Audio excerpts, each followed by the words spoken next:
We humans have always loved to create, to invent, to conjure some marvel that changes the world.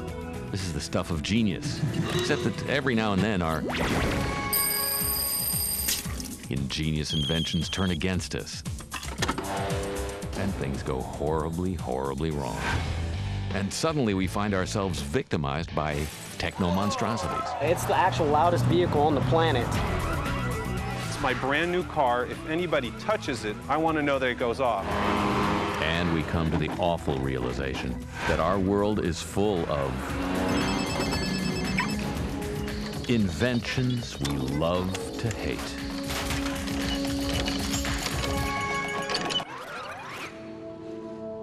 Okay, despite every psychic roadblock that's been put in your path, from alarm clocks to leaf blowers to boom cars to parking meters, you got a parking space, and finally you can sit down for that bite to eat.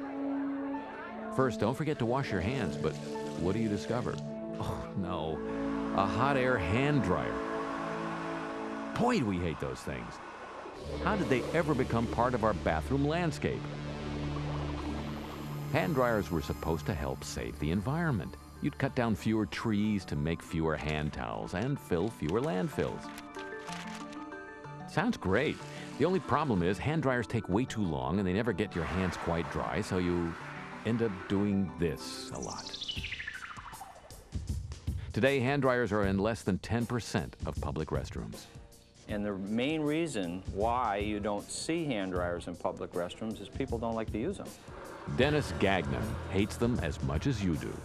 And he isn't some ban the hand dryer zealot. He owns a company that makes them. When he bought this place, he began a crusade to build a better hand dryer. It just so happened that at exactly that moment, a team of inventors was wondering exactly the same thing. You know, a thing that is a damned annoyance is when you go to the men's room and you wash your hands and then you want to dry them. There's this air dryer, and it's very unpleasant to use. It doesn't work well. And it takes too long. You got to wait for the thing to And your hands are not even dry. And when you finish, most of the time your hands are still damp. You end up wiping them on your pants. Yeah. There has to be something to improve that. Saul Eisenberg, George Friedman, and Richard Pavel are three former rocket scientists who now spend their days dreaming up ways of improving everyday life. They'd already invented a microwave coffee maker, a tornado detector, and a better toaster. And lucky for Dennis Gagnon, the hand dryer was next on their list. Very close to zero, and your hands feel dry. And so the inventors came to excel. A circular air outlet with a diameter of no more than an inch. It took endless months of refining to perfect the design. If we blow off 85, 90... It works in two phases. First, a 100-mile-an-hour blast of hot air blows most of the water clean off your hands. Then, the few remaining drops quickly evaporate. Time elapsed, 10 seconds. About how long it takes to use a paper towel. So when we get to that level, we don't have... Sounds fine. But would it blow away the competition, or was it all just a bunch of hot air?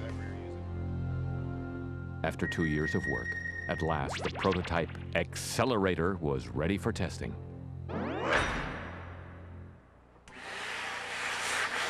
And it actually worked, drying hands 3 times faster than the standard dryer.